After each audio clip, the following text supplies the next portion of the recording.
সম্পূর্ণ ছিলাম না। আমাদের 40 কোটির মধ্যে বাংলাভাষী মানুষ আছে সমগ্র বিশ্বে, হিন্দু, মুসলিম, বৌদ্ধ, খ্রিস্টান সব মিলিয়ে। এর মধ্যে কিন্তু আমরা জাতি ছিলাম না। প্রথম জাতির এই কনসেপ্ট, বাঙালি আরেকটা স্বাধীন জাতি, এই কনসেপ্ট রাজনৈতিকভাবে প্রতিষ্ঠা করেন শামসুদ্দিন ইলিয়াস শাহ। তিনি স্বাধীনতা ঘোষণা করেন এবং দিল্লি মুসলিম সুলতানদের থেকে তিনি স্বাধীনতা সংগ্রাম থেকে আলাদা হয়ে বাঙালি একটা আলাদা সালতানাত করে, যে সালতানাত প্রায় 200 বছর টিকে ছিল। 1976 সাল পর্যন্ত সেই মুসলিম সালতানাত ছিল এবং তখন বাঙালি সালতানাতটা স্বাধীন ছিল। এবং এই প্রকৃত স্বাধীনতার অর্থ বোঝাতে হলে একটি জাতি প্রতিষ্ঠা করতে হয়, আর একটি জাতি গঠন করতে হলে তার সাহিত্য, নিজস্ব সাহিত্য ভাণ্ডার থাকতে হয়। তাহলে শামসুদ্দিন ইলিয়াস শাহর নাতি গিয়াসউদ্দিন আজম শাহ এই অনুধাবন করেছিলেন এবং উনি 5টা গুরুত্বপূর্ণ কাজ করেছিলেন। একটি জাতিকে সার্বভৌমত্ব জাতি করতে হলে, একটি স্বাধীন জাতি করতে হলে এবং নেতৃত্বশীল পরাশক্তি জাতি করতে হলে 5টা কাজ করতে হয়। গিয়াসউদ্দিন আজম শাহ 5টা কাজই করেছিলেন। প্রথমত হলো উনি এই জাতিকে বিশ্বের কাছে স্বাধীন জাতি পরিচয় করেছিলেন। আর কোনো জাতিকে স্বাধীন পরিচয় করতে হলে বিভিন্ন জাতির সাথে ডিপ্লোম্যাটিক রিলেশন প্রতিষ্ঠা করতে হয়, অ্যাম্বাসেডর নিয়োগ করতে হয়। গিয়াসউদ্দিন আজম শাহ ইরানের সাথে, পার্সিয়ানের সাথে, রাশিয়ার সাথে, চায়নার সাথে, তৎকালীন টার্কির সাথে, তৎকালীন থাইল্যান্ড ও মিয়ানমারের সাথে ইন্ডিপেন্ডেন্ট ডিপ্লোম্যাটিক রিলেশন এস্টাবলিশ করেছিল। 2 নম্বর কাজ করতে হয়, একটি জাতিকে বিশ্বব্যাপী ওয়েলফেয়ার কনসেপ্ট দিতে হয়। Ghiyasuddin Azam Shah only one Muslim king in Bengal. এই পর্যন্ত এই 3000 বছরের মধ্যে একমাত্র মুসলিম রাজা যিনি সৌদি আরবে ডোনেট করেছেন, মানে কি অর্থায়ন করেছেন, মসজিদ মাদ্রাসা প্রতিষ্ঠা করেছেন।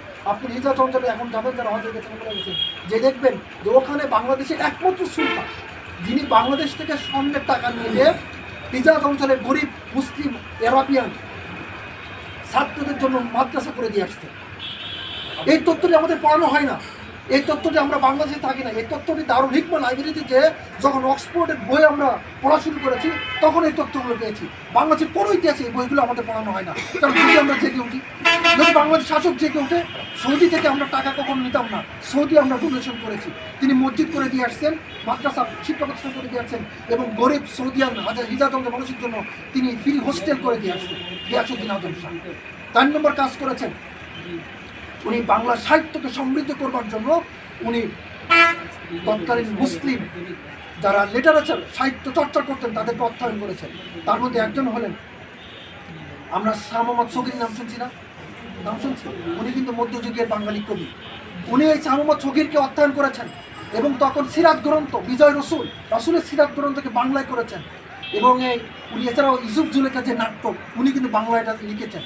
শুধু মুসলিম সাহিত্য, বাংলাদেশ সাহিত্যকে সমৃদ্ধি করেন নাই, উনি পাশাপাশি আবার কি করেছেন, এখানে তো অধিকাংশ হিন্দু ছিল, হিন্দু মানুষদেরকে হিন্দু সাহিত্যকে সমৃদ্ধ করার জন্য তিনি কীর্তিবাসী ওঝা, তার পশ্চিমবঙ্গ হুগলি জেলায় তার কবর আছেন, তার সমাধিসৌধ আছেন, তার নাম হলো কীর্তিবাস, মহাকবি কীর্তিবাস, তাকে অধ্যয়ন করলেন।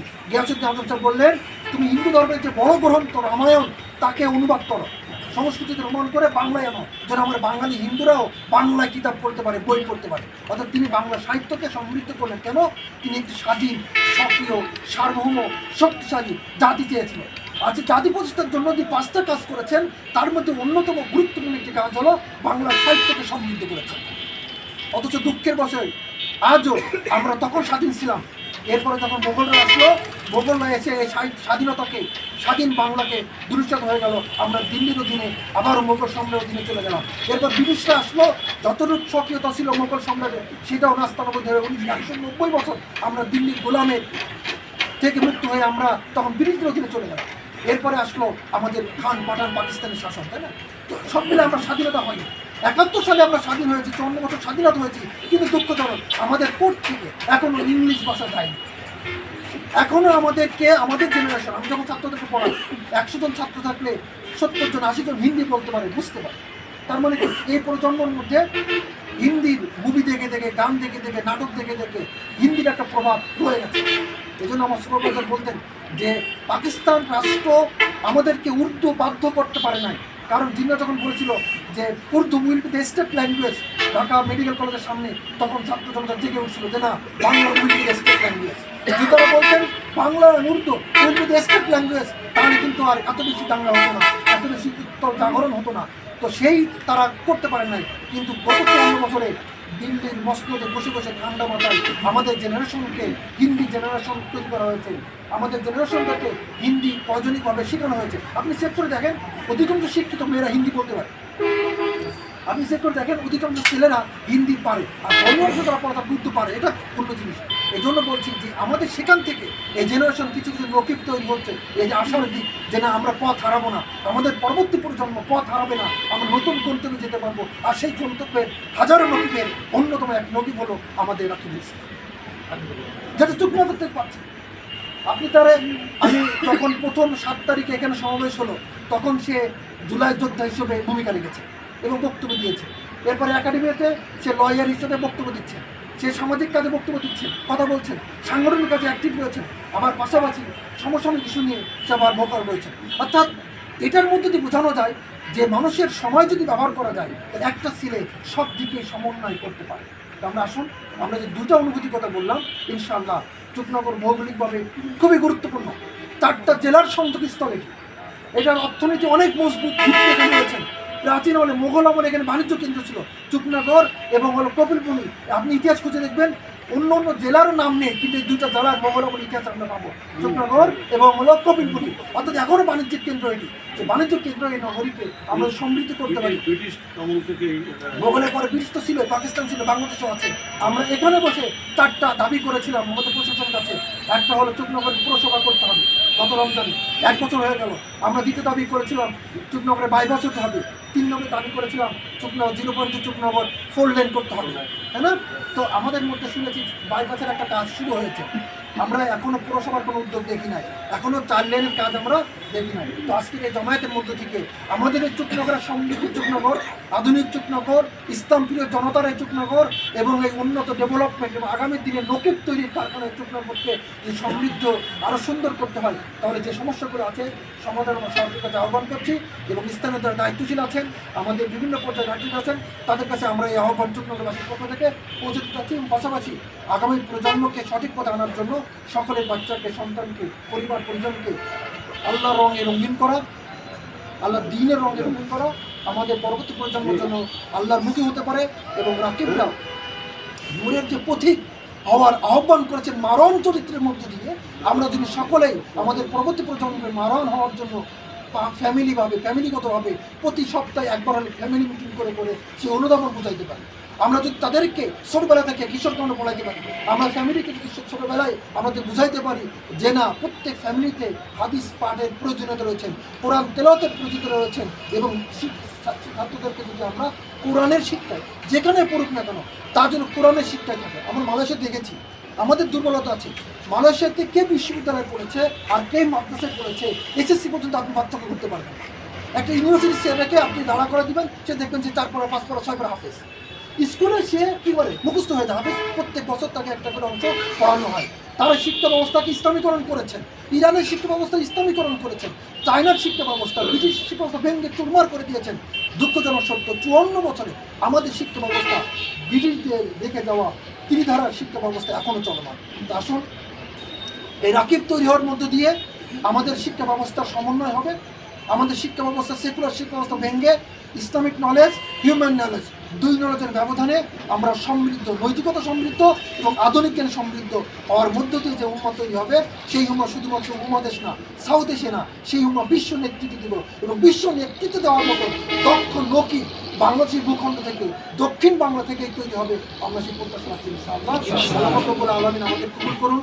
আমাদের এই শীতের মধ্যে থেকে আমরা সবাই বসে থেকেছি, আল্লাহ পাক যেন এই বসাটাকে, এই বসে কিছু কথা বলা এবং শোনাটাকে শুধুমাত্র তার দিনের জন্য, তার সন্তোষের জন্য কবুল করেন, সেই প্রত্যাশা রেখে। এবং আমি ব্যক্তিগতভাবে আমাদের কথার মধ্যে যদি কোনো ভুল হয়ে থাকে, কষ্ট পেয়ে থাকেন, আমাদের অনেক শিক্ষক মণ্ডলী আছেন, অনেক পিতৃতুল্য অনেক মুরব্বীরা আছেন, যদি ভুল হয়ে থাকে ক্ষমা করবেন এবং আমার জন্য দোয়া করবেন, আমাদের সবার জন্য দোয়া করবেন। আল্লাহ যেন এই নতুন বাংলাদেশটাকে কবুল ও মঞ্জুর করে নেন এবং বাংলাদেশ যেন স্বাধীন সার্বভৌম বাংলাদেশ হতে পারে, সেই প্রত্যাশা রেখে আমার কাছে শেষ করছি। আসসালামু আলাইকুম ওয়া রাহমাতুল্লাহি ওয়া বারাকাতুহু।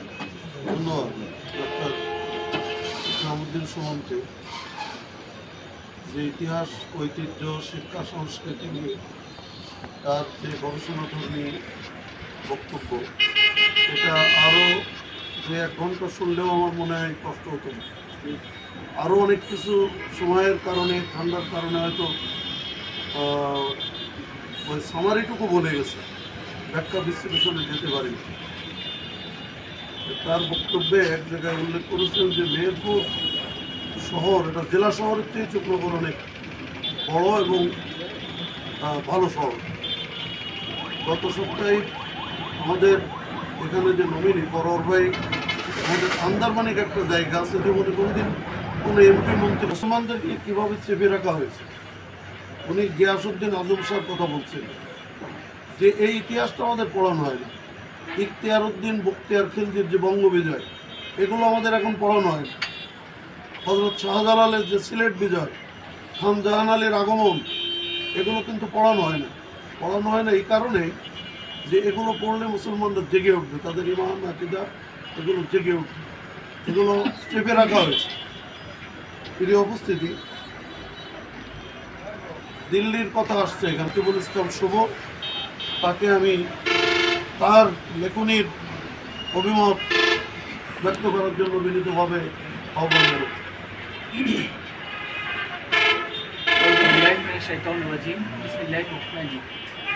আসসালামু আলাইকুম ওয়া রাহমাতুল্লাহ।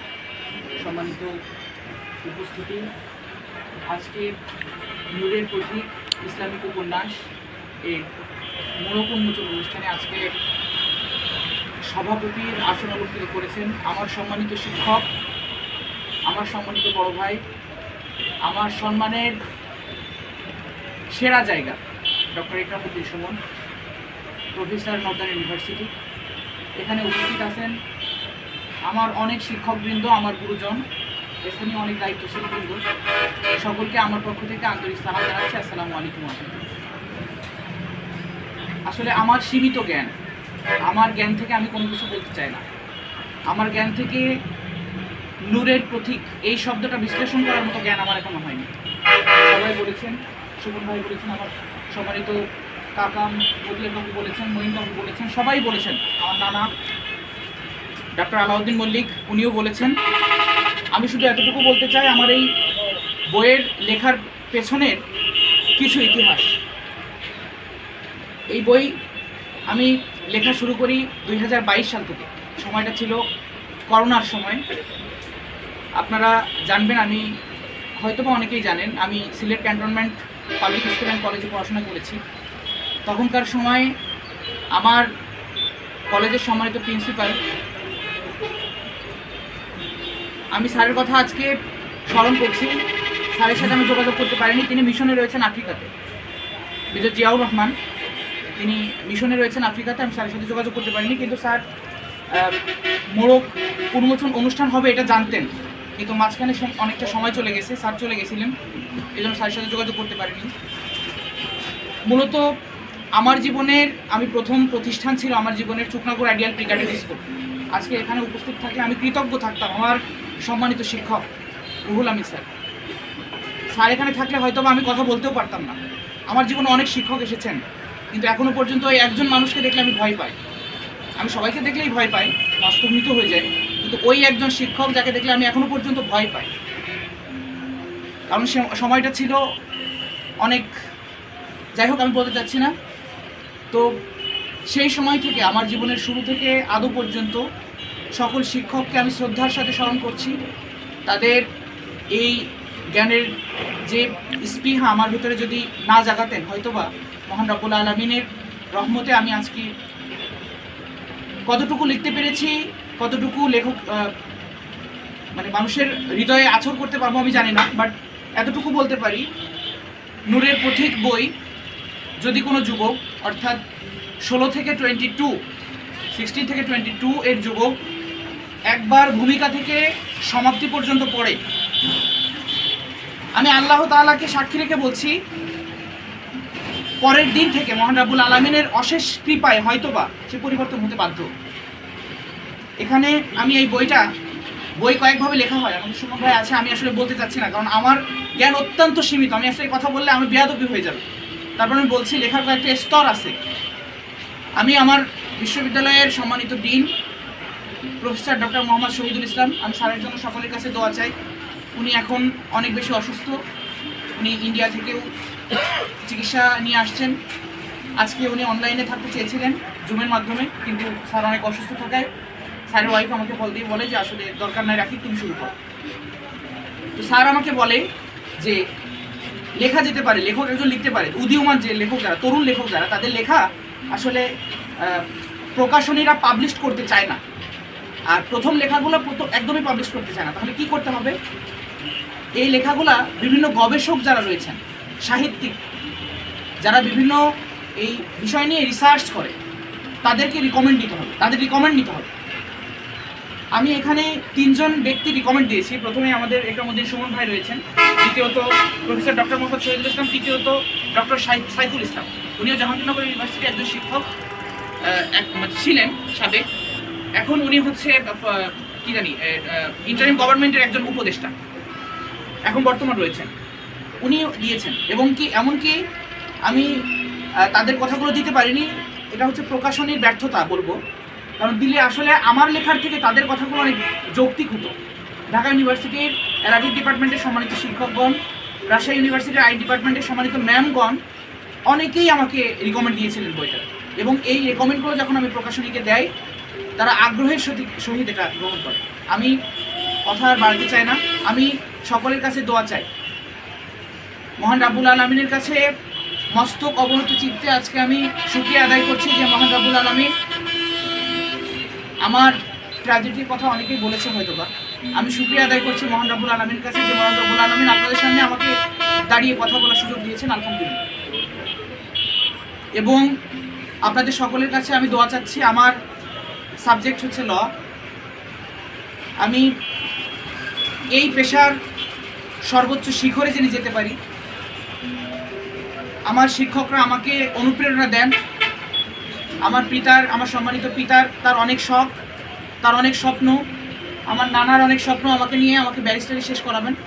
আমি সকলের কাছে দোয়া চাচ্ছি আমার জন্য, আমি এই ব্যারিস্টারি শেষ করে এসে দেশ ও দশের কল্যাণে যেন কাজ করতে পারি, ইসলামের জন্য যেন কাজ করতে পারি, আমার জন্য দোয়া করবেন। দ্বিতীয়ত, এই নূরের প্রতীক এই 21শে বইমেলায় 3টি স্টলে আপনারা পাবেন। আপনারা অনলাইনে বিভিন্ন প্ল্যাটফর্মে পাবেন, আপনারা রকমারিতে পাবেন, আপনারা ইন্ডিয়ান 2টা প্ল্যাটফর্মে পাবেন। ইন্টারন্যাশনাল এখানে একটা ওয়েবসাইটে দেওয়া আছে, যেখানে দেশের বাইরে যারা রয়েছেন সমস্ত বিশ্ব থেকে আমার এই বইটি এখন ক্রয় করা যাবে ইনশাআল্লাহ। তো সকলে আমার জন্য দোয়া করবেন, এই নূরের প্রতীকের জন্য দোয়া করবেন, এবং এই মারওয়ান যুবকটির ব্যাপারে আমি কিছু বলতে চাই না। যদি বই প্রথম থেকে শেষ পর্যন্ত পড়েন তাহলে এই মারওয়ান যুবক সম্পর্কে আপনারা বুঝে যাবেন, এই যুবকটি সম্পর্কে বিস্তারিত, সে কোথাকার মানুষ, কোথায় বাড়ি, বিস্তারিত সমস্ত কিছু আপনারা বুঝে যাবেন। এবং আপনাদের কাছে আরও একটি দোয়া চাই আর কি, আগামী বছর নূরের পথিক নাম আমার আরেকটি বই আসছে, আমি আগে থেকেই বলে দিলাম, আপনারা আমার জন্য দোয়া করবেন। যুবকের বয়সের 22 থেকে 25 এই যুবক বয়স, এই শ্রেণীর সময়টাতে নিয়ে এই বইয়ের লেখকের হেডিংটাই হচ্ছে, বইয়ের নামটাই হচ্ছে এটা, যুবক বয়সের 22 থেকে 25। আপনারা সবাই আমার জন্য দোয়া করবেন। আমি আর কোনো কথা বলতে চাই না, দোয়ার মাধ্যমে আমাদের সম্মানিত ইমতিয়াজ আপু আজকে অনুষ্ঠান শেষ করবেন। সবাই আমার জন্য দোয়া করবেন, সকলের সুস্বাস্থ্য ও দীর্ঘায়ু কামনা করছি। এবং আরেকটি কথা সর্বশেষ বলতে চাই, যেটা সুমন ভাই বলেছেন, আমি আজকে বলতে চাই, জুলাই চেতনাকে কেউ ভুলে যাবেন না। আমি এখানে একটি অধ্যায়ে জুলাইকে নিয়ে কিছু সংখ্যক কথা লিখেছি, সম্পূর্ণ লেখা সম্ভব হয়নি, বাট কিছু সংখ্যক কথা লিখেছি।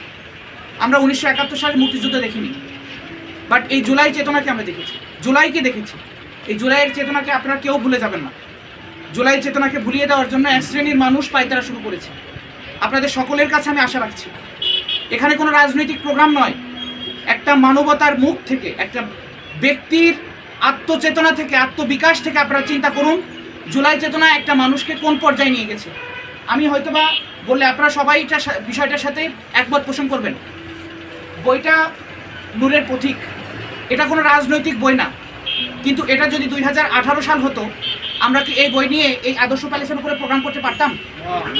আপনাদের মতামত কি? কোনো প্রোগ্রাম করতে পারতাম? কখনোই না।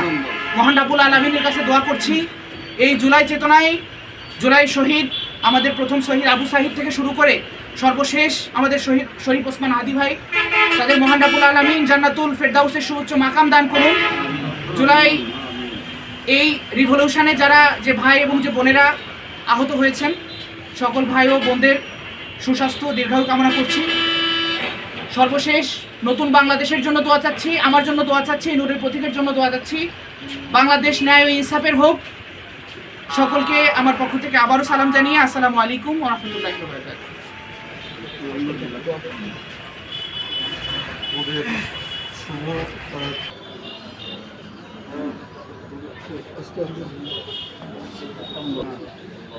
ربنا ظلمنا انفسنا وان لم تغفر لنا وترحمنا لنكونن من الخاسرين ربنا آتنا في الدنيا حسنة وفي الآخرة حسنة وقنا عذاب النار ربنا فاغفر لنا ذنوبنا وكفر عنا سيئاتنا وتوفنا مع الأبرار ربنا لا تزغ قلوبنا بعد إذ هديتنا وهب لنا من لدنك رحمة إنك أنت الوهاب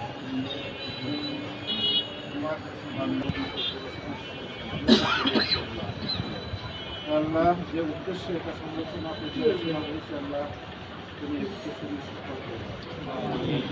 রব্বুল আলামিন শুরু নামে তোমার একেবারে গোলামের গোলাম রব্বুল আলামিন তার অনেক উদ্দেশ্য বড় মহৎ উদ্দেশ্য আল্লাহ তার জীবনে সে ভালো উকিল হবে, ভালো ব্যারিস্টার হবে, একবার লেখক হবে।